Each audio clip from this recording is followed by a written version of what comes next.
Of the 23 children who boarded the yellow school bus that morning, only 22 came home. It was early May, the air crisp but already warming with the sun. Natalie Fern, 11 years old, stood in line with the rest of her fifth-grade classmates outside Maple Ridge Elementary, her purple backpack snug across her shoulders, her hair tied back with a faded blue ribbon she wore almost every day. Chaperones took attendance, teachers handed out permission slips to the driver, and by 8:32 a.m., the bus pulled away from the curb toward Pine Haven Nature Center, a wooded 400-acre preserve about 45 minutes outside the city. It was the last school outing before summer break, the last field trip she'd ever take. The day was ordinary, uneventful. They arrived just after 9:15 a.m. Students were split into groups and assigned trails, scavenger hunts, and animal observation stations. Natalie was in Group B with 7 other kids and a substitute science teacher, Mrs. Carlisle. For most of the morning, she was seen laughing, climbing rock steps, checking leaf samples under a magnifier. Around 11:45, the entire class reassembled at the outdoor picnic tables near the central lodge for lunch. Natalie sat near the edge of the table with a turkey sandwich she didn't finish. There's a photo, later shared by another student's parent, that shows Natalie mid-smile, eyes squinting toward the sun, a paper juice box in her hand. The timestamp reads 11:52 a.m. Sometime between 12:05 and 12:11, Natalie vanished. That's the window they eventually agreed on. Group B had started walking back toward the lodge's restroom corridor. Natalie had asked to go ahead, not unusual for her. Mrs. Carlisle let her go, assuming they'd catch up. Another student, Jenna, said she saw Natalie walking toward the restrooms, but that was the last confirmed sighting. When the group regrouped 10 minutes later, Natalie wasn't there. Mrs. Carlisle thought she'd maybe joined another group or doubled back, but 30 minutes passed, then 45. And suddenly, quiet concern twisted into something heavier. By 1:10 p.m., the Pine Haven staff initiated a soft lockdown. Teachers rechecked every group. A few staff members fanned out along the main trails. The assumption was simple. She'd wandered off. Maybe got distracted by something in the woods. Maybe was trying to find a shortcut back to the bus. But when her purple backpack was found, still resting on the bench, untouched, zipped shut, the mood shifted. Her phone was inside, along with her notebook and a crumpled granola wrapper. Natalie was known for clutching that bag to her chest, even during lunch. She never left it behind. Local police arrived by 2:11 p.m. Within the next hour, search and rescue teams were on site. K9 units were brought in, and drones were deployed over the surrounding woodlands. A scent trail was attempted, but yielded nothing. The dogs acted disoriented, distracted. One even sat down without direction, which handlers later noted as unusual. Helicopters scanned for heat signatures, but there were too many tree canopies. Police tried to retrace every step from Natalie's group, starting at the lodge through the restroom hallway, around the amphitheater clearing, and back to the trailhead. Nothing stood out. No broken branches. No disturbed soil. No scream had been heard. No one reported seeing an adult near her. The nature center was shut down and evacuated. Parents were called. The other students were loaded quietly back onto buses. Natalie's mother, Erin, arrived at the scene by 4:15 p.m. Her husband, Clay, soon after. They stood in the parking lot, refusing to leave, calling out her name into the woods even as officers ushered them back. The sun dipped lower, and lights were brought in. Search teams rotated shifts well into the night. Still nothing. What bothered investigators most wasn't the disappearance. It was the total lack of evidence. Most missing child cases, especially in rural environments, leave some kind of trace: footprints, a dropped item, a torn piece of fabric, a scent line. But in this case, Natalie's presence ended abruptly. One moment, she was walking toward the restrooms. The next, she was gone, as if erased.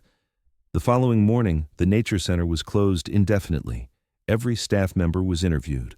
All volunteers and parents were questioned. Surveillance footage from inside the lodge, what little existed, showed nothing of use. There were no cameras facing the restroom corridor, and the outer trails had no coverage. The only thing they had was the photo from lunch, and even that gave them nothing more than what they already knew. Natalie was there. She was happy. And within 20 minutes of that moment, she was gone. In the days that followed, hundreds of volunteers combed the area. Search grids were mapped, creeks were drained, abandoned sheds were checked. Natalie's face was printed on flyers, milk cartons, and billboards within days. The media seized on the story.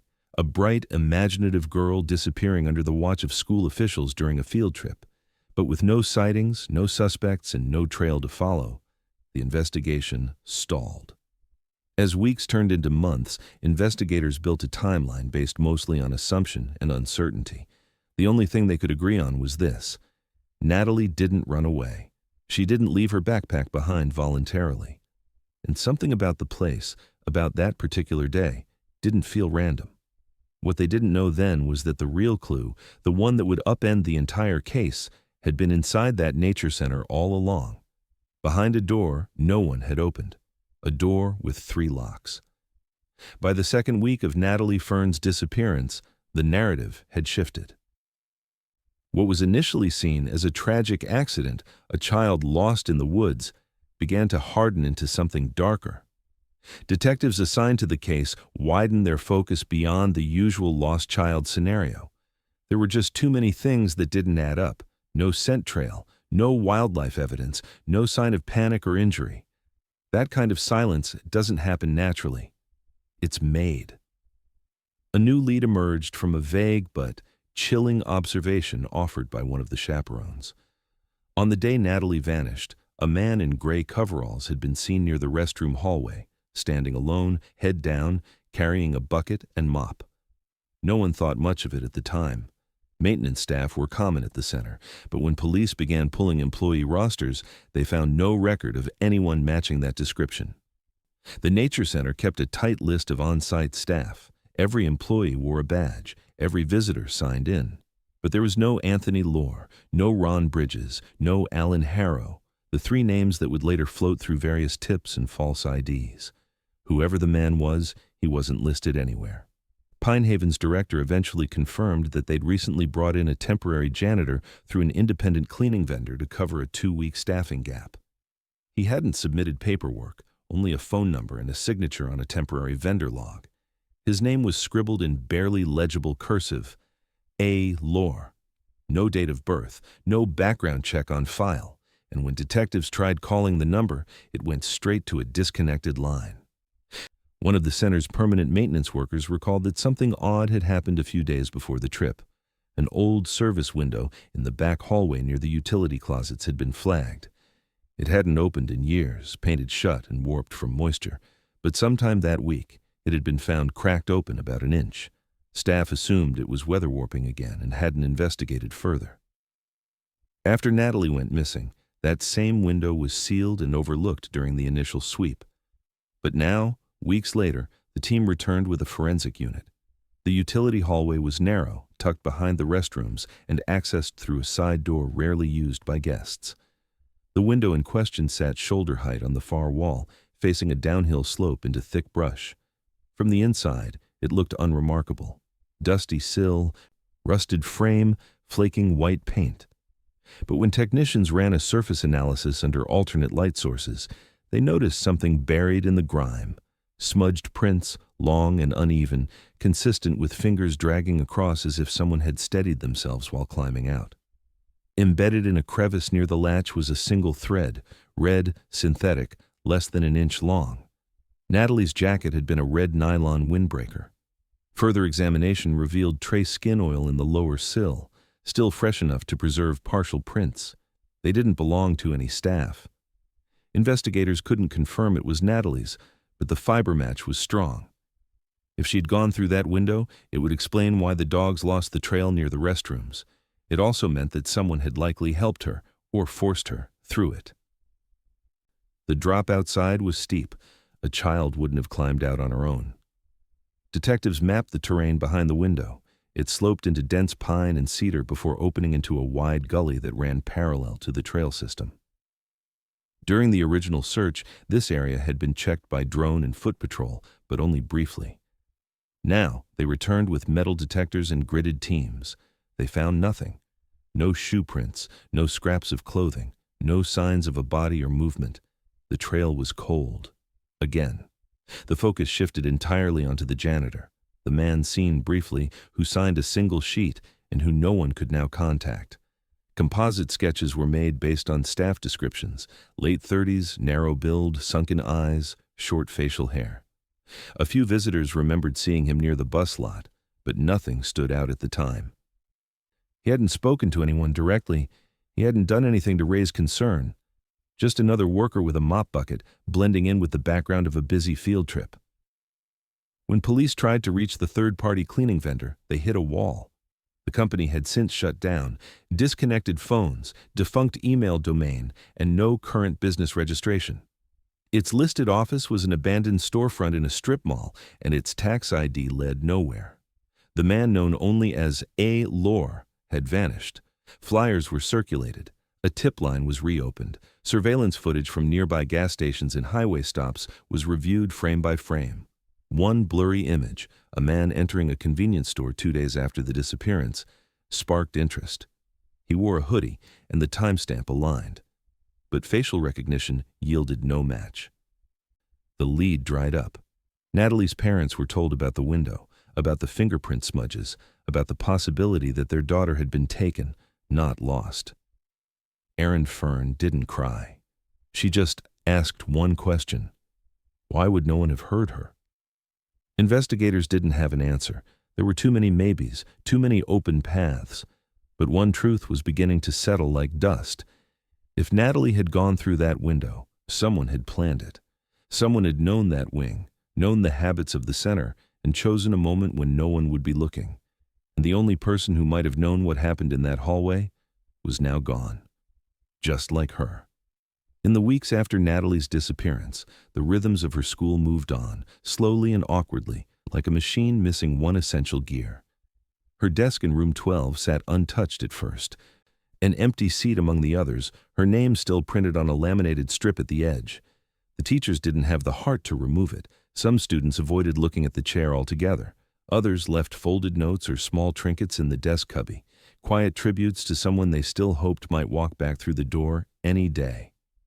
But as weeks turned into months and the trail remained cold, the school made the hard decision to pack up her things. Her locker was emptied first, a mix of textbooks, half-used notebooks, and a photo strip from a birthday party stapled to the inside. Her pencil case was zipped, neatly organized. There was nothing unusual, nothing that pointed to anything but a normal, quiet 11-year-old girl.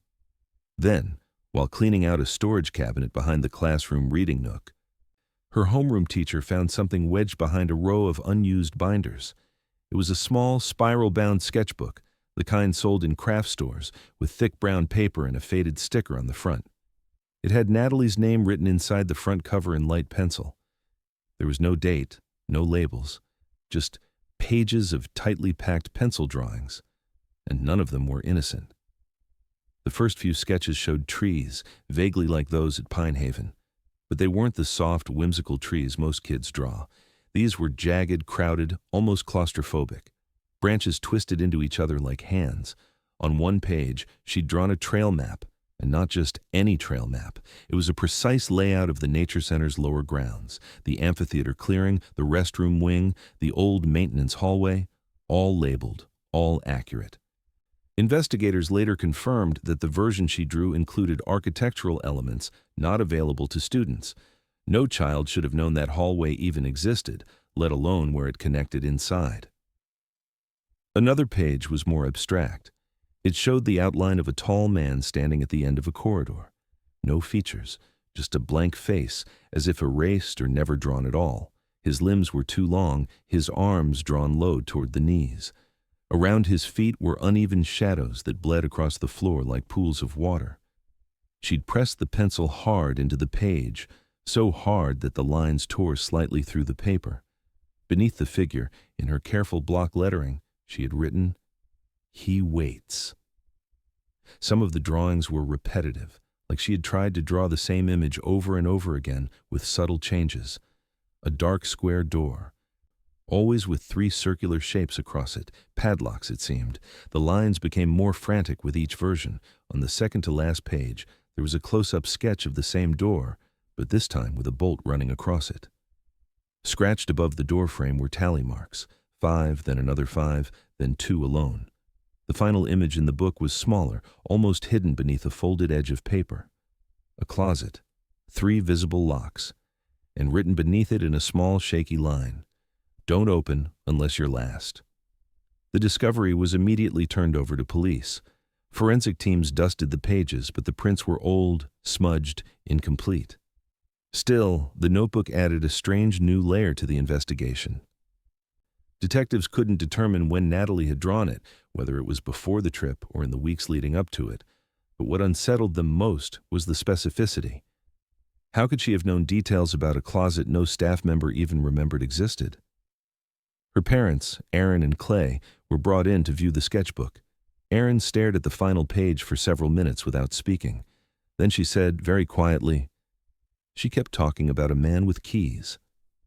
That wasn't new information, but until that moment, they'd assumed it was just childhood nonsense, something Natalie had mentioned in passing in the weeks before the trip. A story about a man who collected lost keys and hid them where no one could find them. At the time, it seemed harmless. Now it didn't. When police asked Aaron if Natalie had seemed frightened, she nodded. But it wasn't overt. Natalie had been quieter than usual, yes. She'd asked questions about locks, about what closets teachers had keys to. She'd insisted on sleeping with her closet door open, not closed.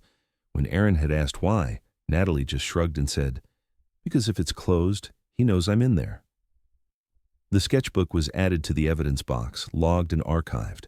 Psychologists were brought in to interpret the drawings. Their conclusion was expected, if frustrating. Children sometimes express anxieties through fantasy. The man with no face, the closet, the locks, all symbolic of fear, change, insecurity. Perhaps Natalie had overheard something at school. Maybe she'd fixated on the idea of being forgotten or trapped. The official consensus was that the drawings, while eerie, didn't constitute direct evidence. But one detective disagreed. She pointed out that children don't tend to invent floor plans. They don't know how to draw accurate schematics of places they've only visited once, and they certainly don't predict architectural features like that utility wing or a sealed-off storage closet with 3 separate locks. The question no one could answer was the most obvious one. When had Natalie seen that closet? Was it something she imagined? Or had she been inside it? The drawings didn't solve anything, but they made one thing impossible to ignore. Natalie Fern had been afraid. And if she knew something, she hadn't told anyone in words. She'd left it behind in pages. Someone had dismissed it as childish imagination. But maybe, just maybe, it was a warning. The deeper investigators dug into the identity of the mysterious janitor, the more the trail dissolved beneath them. What should have been a straightforward verification, name, background check, prior employment, unraveled into something almost surreal. The cleaning contractor Pinehaven had used that spring, claimed to have hired a part-time fill-in by the name of Anthony Lohr, but that name led nowhere. No tax records, no verified address, no state ID, no digital footprint of any kind. He had filled out a single intake form by hand, provided a temporary phone number, and never returned a second day after Natalie vanished. The company, already under scrutiny for failing to perform basic vetting, dissolved less than 3 months after the investigation began. Their former regional manager told police the business had been struggling financially. The branch office that had allegedly dispatched Lohr was just a shared desk in a commercial co-op space. The person who'd hired him. A temp assistant, unreachable. Every call routed to voicemail. Every email bounced back. It was as if someone had wanted that paper trail to vanish. The janitor's only confirmed appearance, if it even was him, came from a bus driver's memory. She recalled seeing a man standing near the employee lot, leaning against the brick wall during the morning check-in. He was alone, smoking, wearing a faded blue beanie and a gray zip-up jacket. She remembered saying good morning. He didn't respond, just nodded slightly and looked away. She didn't think much of it at the time, just another worker trying to stay out of the way. No one else from that day could recall the same man clearly. When a composite sketch was generated based on limited descriptions, narrow build, short dark beard, deep-set eyes, it was released to the public through every available outlet. Local news ran the image for weeks. Online forums speculated wildly, sharing side-by-side comparisons to known offenders. A few tips came in from neighboring counties, but each led to dead ends. No arrest, no confirmed sightings, no match in any criminal database. Police requested security footage from the Pine Haven Lodge, both interior and exterior feeds, only to learn that the digital system had automatically overwritten the files within 72 hours. No backups had been saved. The only camera outside the maintenance corridor had been disabled for repair. It was supposed to be fixed the following week. They were left with no photo, no fingerprints, no trace. Just a name scribbled in cursive and a handful of vague recollections about a man who didn't speak when spoken to. By the end of that summer, the investigation had stalled. Natalie's case file thickened with logs and transcripts, but thinned in direction. Her parents, Aaron and Clay, began appearing in interviews, their voices measured but fraying at the edges. They held onto every shred of evidence the way some people hold onto hope, gently at first, then desperately. Each press conference brought new pleas, each vigil dimmer than the last. A year after her disappearance, her school installed a memorial garden just outside the library. A plaque was placed beneath the cherry tree, in loving memory of Natalie Fern, always in our hearts. But for Aaron and Clay, it didn't feel like memory. It felt like surrender. There was no proof Natalie was gone, no remains, no final moment to mourn. The garden became a symbol of what wasn't known, not what was. Each year, on the anniversary of her disappearance, they held a small ceremony. Some students attended, some teachers. A few parents who hadn't known Natalie still showed up, haunted by what had happened on a day that was supposed to be routine. Reporters stopped coming after the third year. The headlines faded, the urgency quieted. Only the pain remained loud.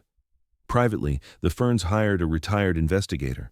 He re-examined the timeline, pulled county records, even visited the contractor's defunct office himself. Nothing new surfaced. It was like chasing a shadow with no source. He once described the janitor as a person who planned to be forgotten. 7 years is a long time to live without answers. Long enough for people to start saying words like closure to suggest moving on or letting go. But the Ferns couldn't, not when the last known adult near their daughter had no last name, no verified birth date, and no past. The case remained open, technically active, but no new leads had surfaced in years. The trail ended at a signature. And behind that signature, silence.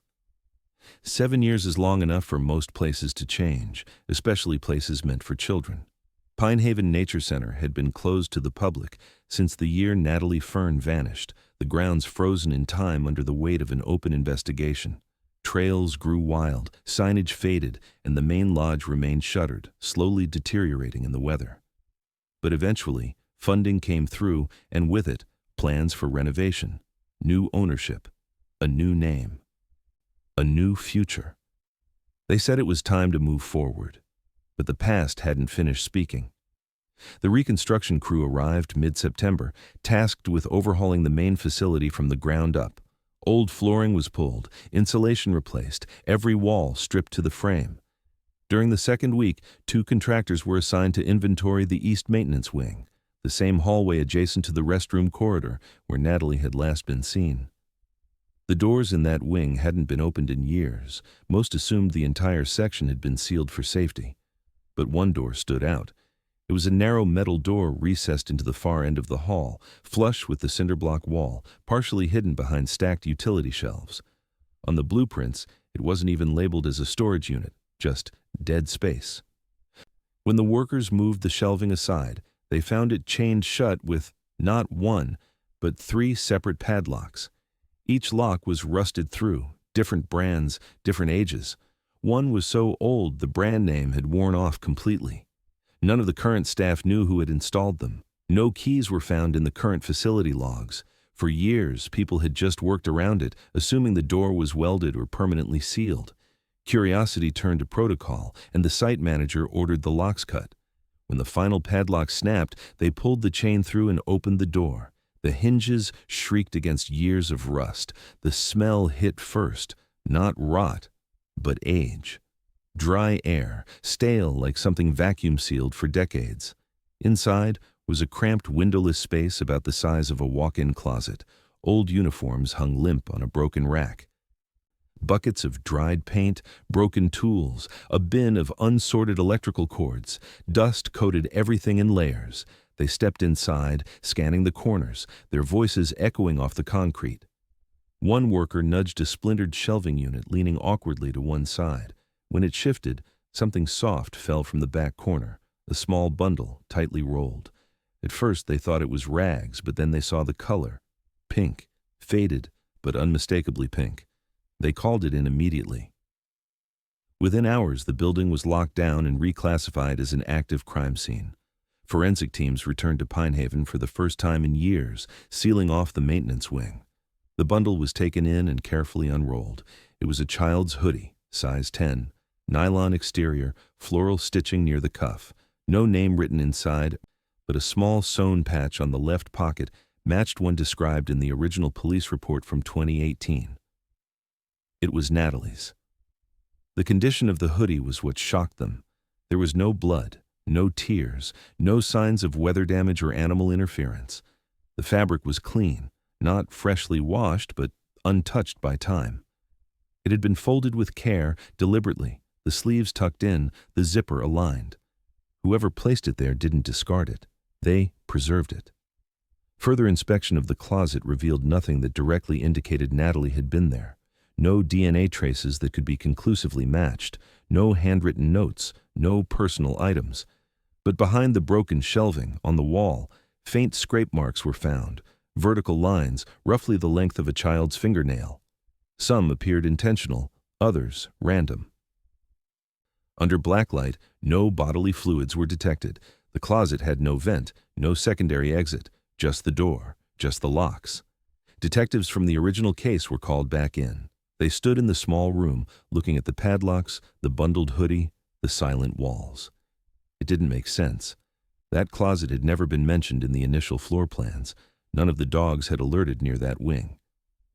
During the first wave of the investigation, the entire utility section had been treated as low priority. Now it felt like the epicenter. The locks themselves were examined.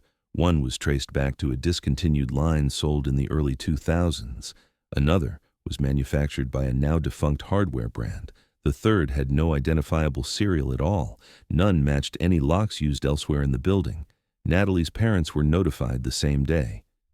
Erin arrived at the station before sunset, holding the last photo ever taken of her daughter, the one from the field trip lunch.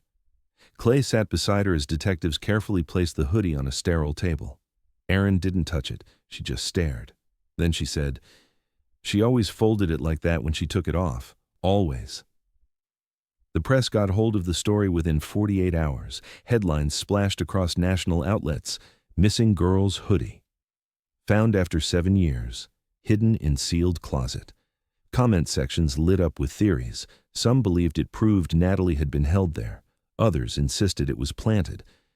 A few suggested the hoodie had been stored elsewhere and only recently moved. But no one had an answer for the real question: why now? Why was it found just as the building was being rebuilt?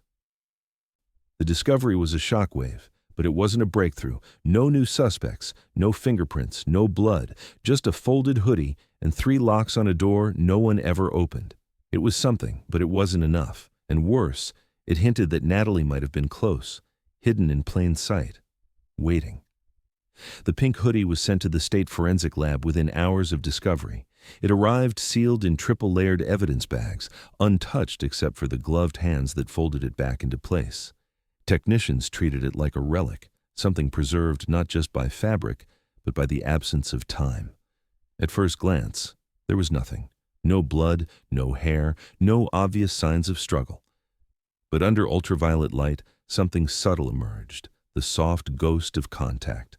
On the lower sleeves and inside collar, faint fingerprints began to glow. Not complete prints, but partials.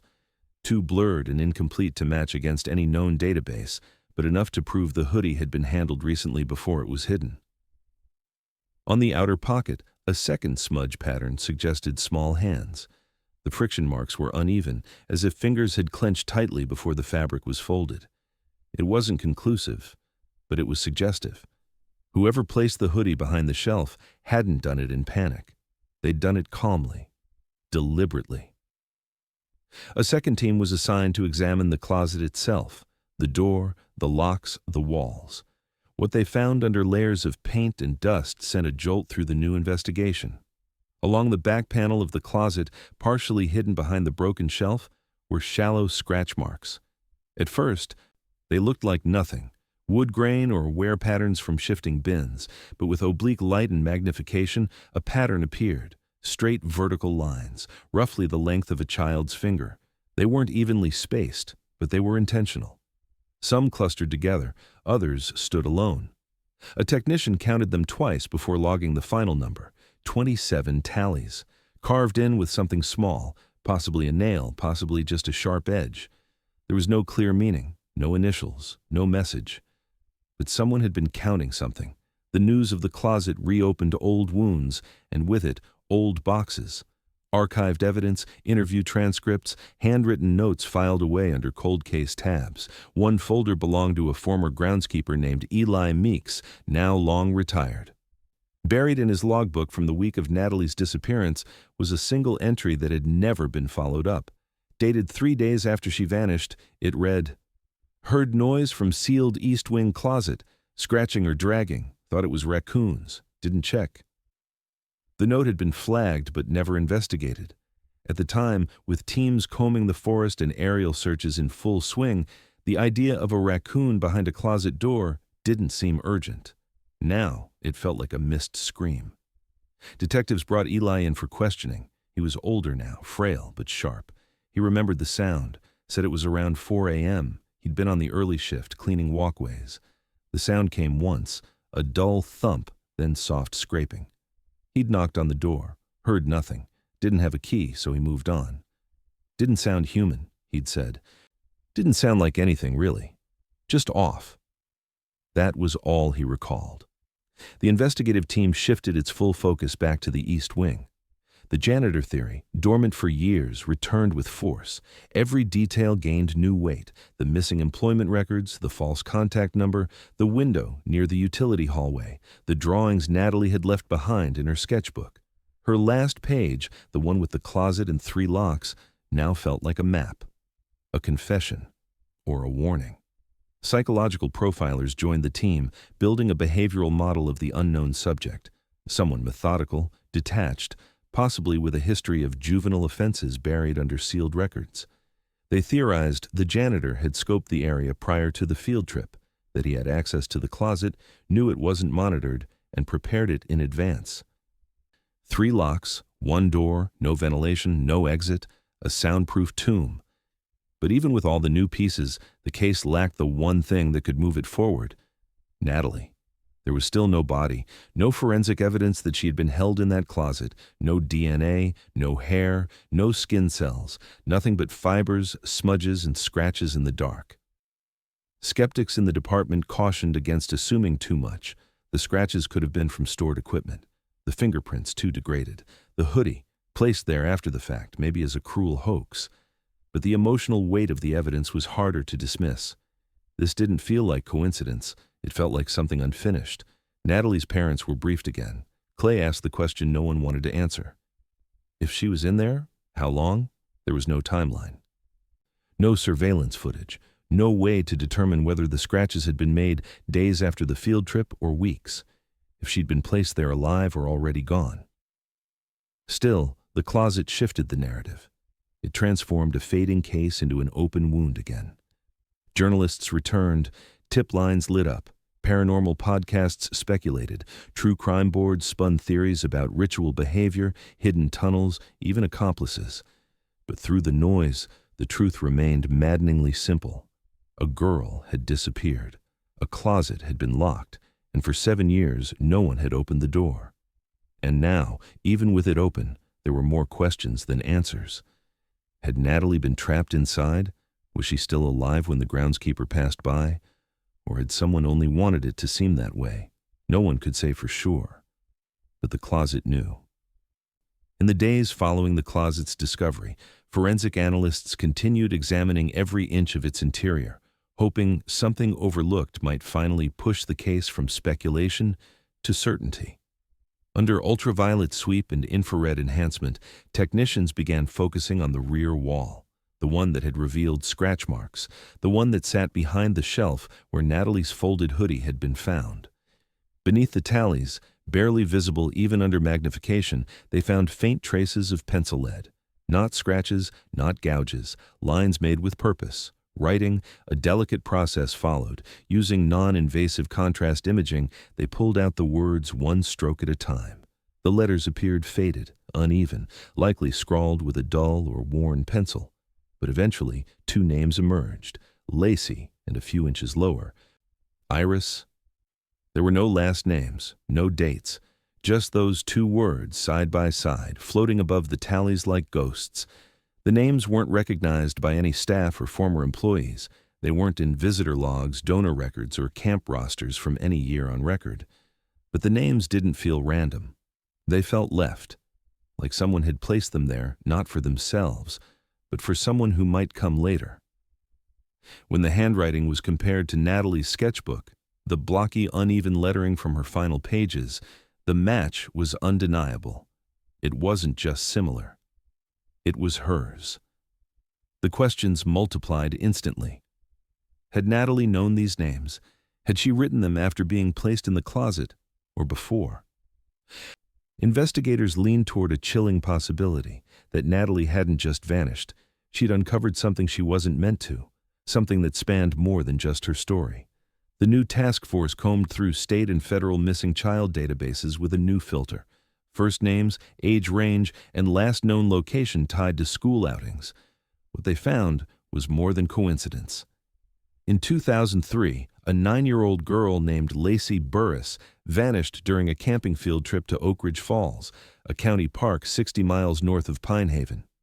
She had wandered off during a firewood collection activity. Despite a multi-day search, no trace of her was ever found. Her case went cold after 8 months. Local law enforcement had speculated she drowned, though no water access point existed within the range of her last known position. In 2009, Iris Mendoza, age 10, went missing during a botanical field lesson near a different nature center south of Pine Haven. She'd excused herself to go to the bathroom and never returned. Her backpack was later found beside a trail, contents untouched. That case, too, had faded with time, filed under presumed abduction but lacking any suspect. Both locations were within a 90-minute radius of Pine Haven.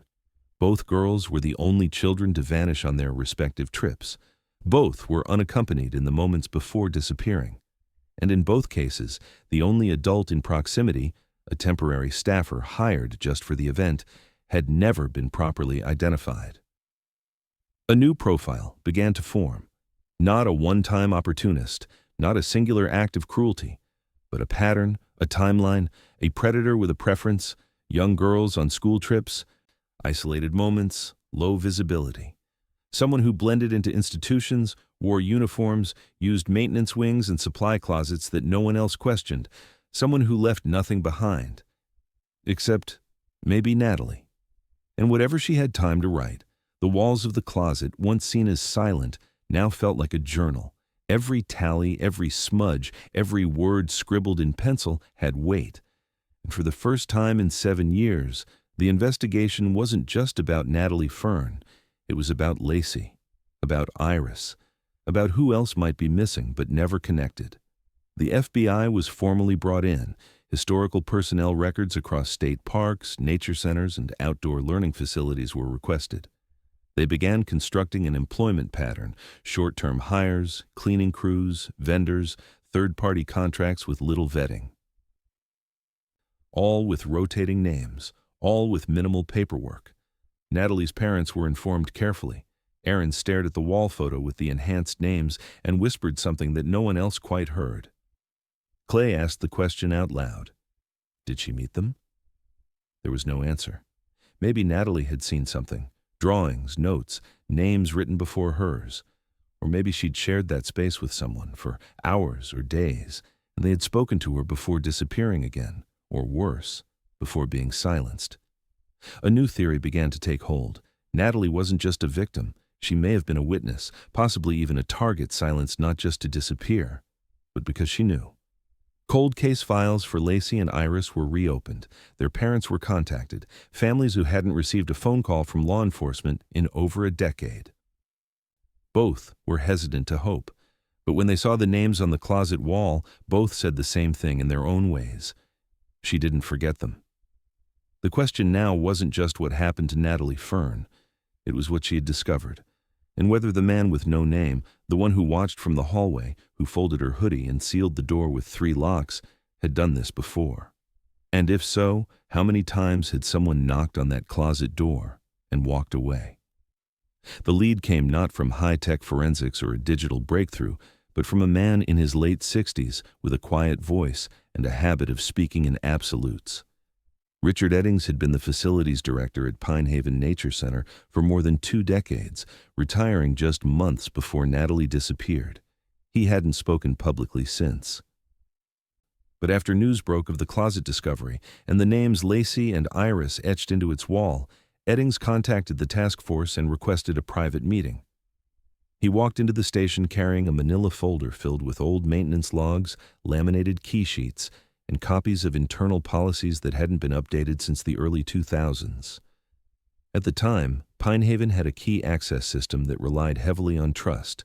Each wing had its own set of keys, custodial, mechanical, admin level, but one key had been made to override them all, Master 7. It opened every maintenance closet, lockbox, and sealed utility space on the property, including those marked obsolete or unsafe. Only senior personnel had access. Only 3 copies were made. 2 were kept in a locked cabinet. The third was designated for rotation among trusted long-term maintenance staff. That key, according to Eddings's logbook, went missing in the spring of 2015. He'd flagged it internally, filed a report with management, but nothing came of it. No forced investigation, no report to law enforcement. Back then, Eddings admitted, we just assumed someone misplaced it, maybe tossed it with old uniforms. I didn't think much of it until I saw her name in the paper again. The checkout log revealed a signature from March 18, 2015, 3 weeks before Natalie disappeared. The name listed was Anthony Lohr. The task force had revisited that name countless times. He was the ghost figure from the original investigation, the janitor who left no trace, the man who signed a temp form and vanished. But Eddings's document was the first hard evidence tying him to an access key, a key that could have opened the locked closet where Natalie's hoodie was found. The implications were immediate. Whoever had that key could have entered that closet at any time, before the trip, during it, or after, without triggering alarms or leaving visible signs of forced entry. A fresh background check was ordered. This time, the team dug deeper, bypassing limited state-level records and pushing into juvenile files and sealed court logs through federal channels. What surfaced wasn't much, just a string of redacted entries and a juvenile offender ID linked to a sealed record in another state, but one detail slipped through. Lohr wasn't his real name. It was a working alias, possibly taken from a prior foster home placement. No verified Social Security number, no tax record after 2016, no digital activity after 2018. They finally found his last known address, a rural duplex on the outskirts of a dead industrial town, 3 counties over. The property had been vacant for years. Overgrown brush swallowed the porch. The mailbox hung open like a broken jaw. A search warrant was quickly issued, and investigators entered with low expectations. But inside, the walls told a story no one was ready for. In what had once been a bedroom, wallpaper had been stripped down to the drywall. Every exposed panel was covered edge to edge with newspaper clippings, photocopies, and missing person flyers, some dating back more than 20 years. There were strings connecting pins, timelines sketched in marker, highlighted circles around names, dates, faces. At the center of it all, tacked above the headboard of an old rusted cot, was Natalie Fern's school photo, the same one used in her original missing poster. Underneath it, written in ink, "Last one she saw." Other flyers featured Lacey Burris, Iris Mendoza, 3 others the team didn't recognize. All children, all vanished. The room felt like a shrine or a ledger. One wall even displayed a crudely hand-drawn map showing what looked like various school field trip sites, circled and dated. But for all the obsession in the room, there was no sign of the man himself. No clothes in the closet, no food in the fridge, no receipts or signs of recent use. Neighbors said the place had been empty for years. A few recalled someone living there who kept to himself, but no one knew a name. Mail had stopped arriving in 2019. The power had been shut off shortly after. The search yielded no fingerprints, no DNA, nothing that could definitively place Laura in the home past a certain date. It was like he had already vanished by the time anyone started looking. Still, the discovery hardened what had once been theory. Anthony Lohr wasn't just a name on a form. He was someone who knew the facilities intimately, who had keys to closets others didn't even realize were locked, who followed school field trips, and who, investigators now believed, may have built a pattern across years, if not decades. Natalie's parents were told about the wall, the clippings, the photos, the words written beneath their daughter's face. Clay didn't speak. Aaron asked if he'd ever written anything else. The detective said no. Just those 4 words, last one. She saw.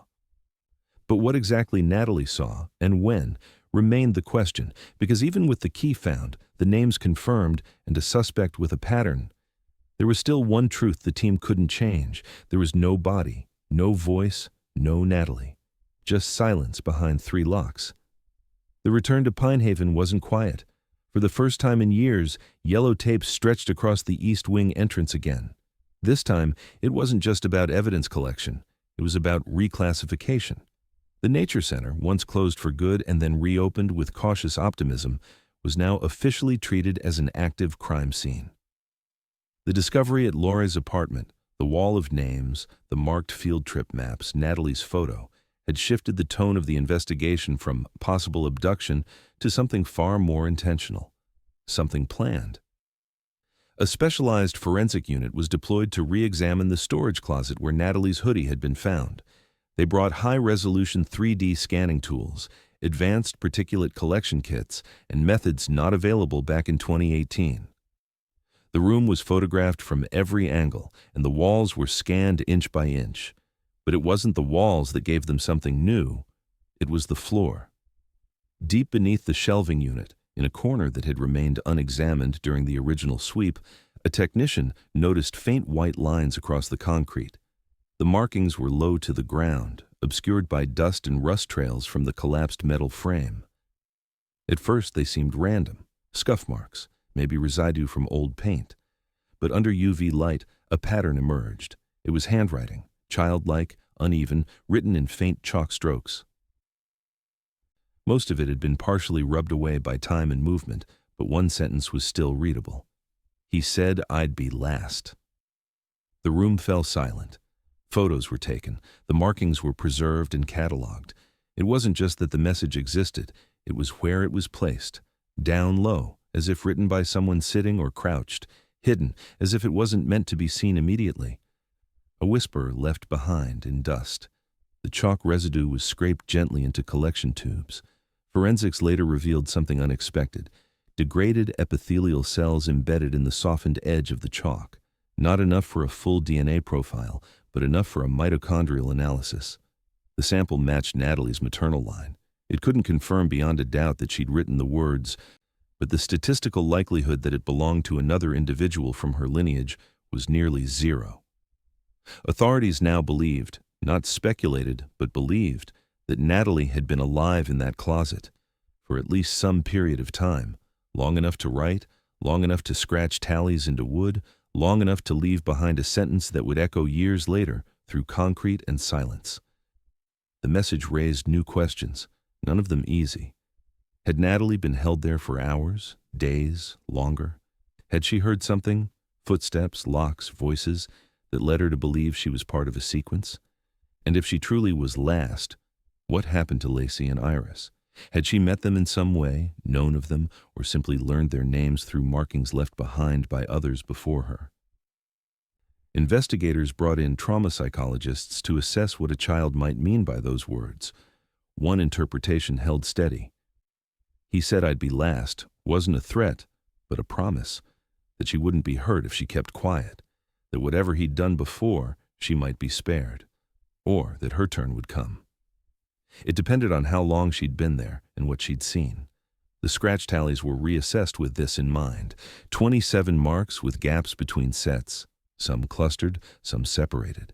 The count didn't align with known victims. It didn't point to a calendar or a day-by-day record. But what if it wasn't time being tracked? What if it was visits? Theories piled quickly. Investigators wondered if Laurie, or whoever he truly was, had returned to that closet more than once, even after the search had begun.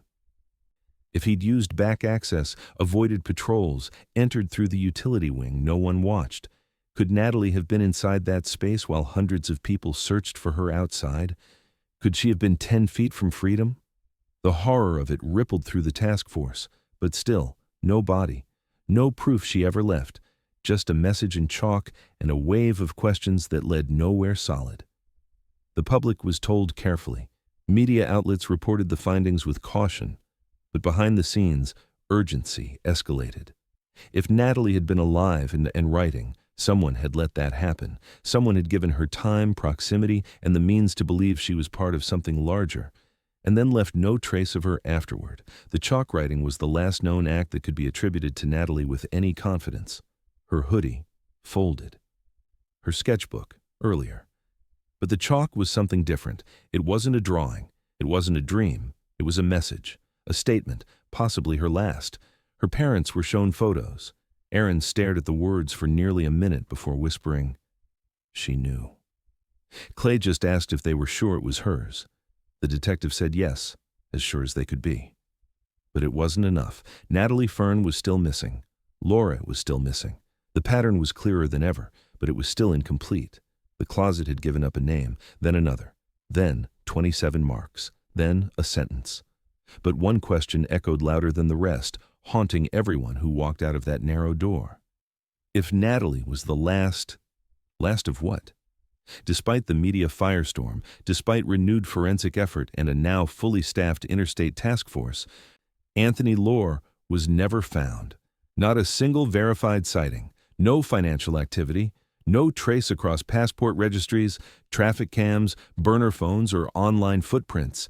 He had disappeared before anyone even thought to chase him, if he ever existed under that name at all. The man with a borrowed identity, a string of fake contracts, and a wall of missing children clippings had moved like smoke through the years, silent, steady, calculated, and then gone. Natalie Fern's body was never recovered. No bones, no DNA, no confession. 7 years after she vanished during a school field trip to Pine Haven, her case remained technically active, emotionally radioactive, and legally paralyzed. Investigators had evidence, scratch tallies, faded chalk, degraded DNA, but they didn't have Natalie. And without her, they had no resolution. Still, the closet changed everything. It became more than just a piece of the puzzle. It became a symbol, not just of what was hidden, but of what had been missed. Parents began calling school districts across the state, demanding inspections of every facility used for field trips. School boards held emergency meetings. A map was released by authorities showing a pattern of regional locations tied to the unsolved cases of Lacey Burris, Iris Mendoza, and now Natalie. Each had occurred during school outings. Each had one thing in common: access by a temporary hire no one remembered vetting. A formal warning was issued to all educational institutions using contracted personnel: verify ID, document names, track movements, restrict access. It was a system-wide reckoning years too late. A dedicated task force was created, not just to pursue Laurie, but to cross-reference any and all unsolved missing children cases with temporary field staff rosters going back over 2 decades. It would take years, maybe longer, and still might not be enough. Pine Haven was permanently closed. The building was condemned, its land slated for state repossession. But before the final closure, forensic teams returned one last time. With the closet emptied and the shelving removed, one detail had gone unnoticed until that final sweep: the inner bolt on the middle padlock latch. It wasn't visible unless the lock was removed entirely. And when they removed it, they realized something disturbing. The mechanism was latched from the inside. It wasn't designed that way.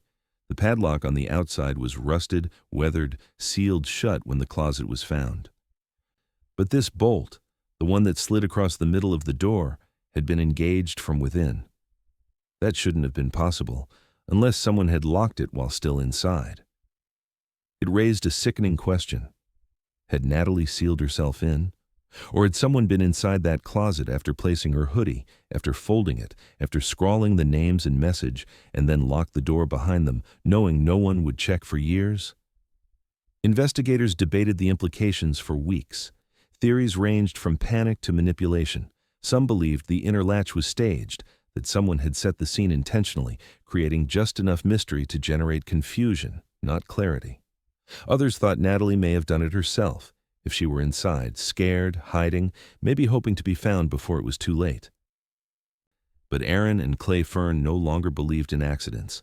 To them, the closet wasn't just a hiding place, it was a message, one designed to be found, not immediately, but eventually. Aaron was convinced someone had left it all behind, piece by piece. The folded hoodie, the tally marks, the names, the chalk, the fingerprint smudges. Not hastily, but purposefully. Someone had known this would resurface, that a future discovery would breathe oxygen into a cold case meant to be forgotten, that Natalie would not disappear silently. Every year, the Ferns still held a small candlelight vigil outside the school, but they no longer spoke to reporters. They no longer begged for answers. Instead, they brought drawings, copies of Natalie's sketches, placed in the grass like offerings. On the 7th anniversary, Aaron placed one sketch beneath the memorial tree. It was a drawing Natalie had made a month before she vanished. A figure with no face, a hallway, a door, 3 locks. The photo stayed untouched for days.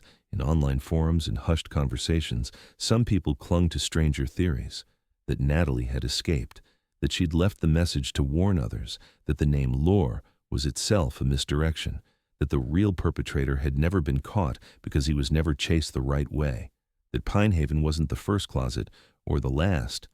But the official case file remained open with a single haunting note added to its final entry. Closet secured. Lock number 2 confirmed interior latch. No viable explanation for internal engagement mechanism. Recommend cataloged as unexplained anomaly pending further forensic reanalysis. A footnote, written clinically. But for those closest to it, the message was anything but vague. Natalie had been there, long enough to leave behind pieces of herself. And someone, maybe Natalie, maybe someone else, had made sure those pieces were never lost, not forever, just until someone was ready to look.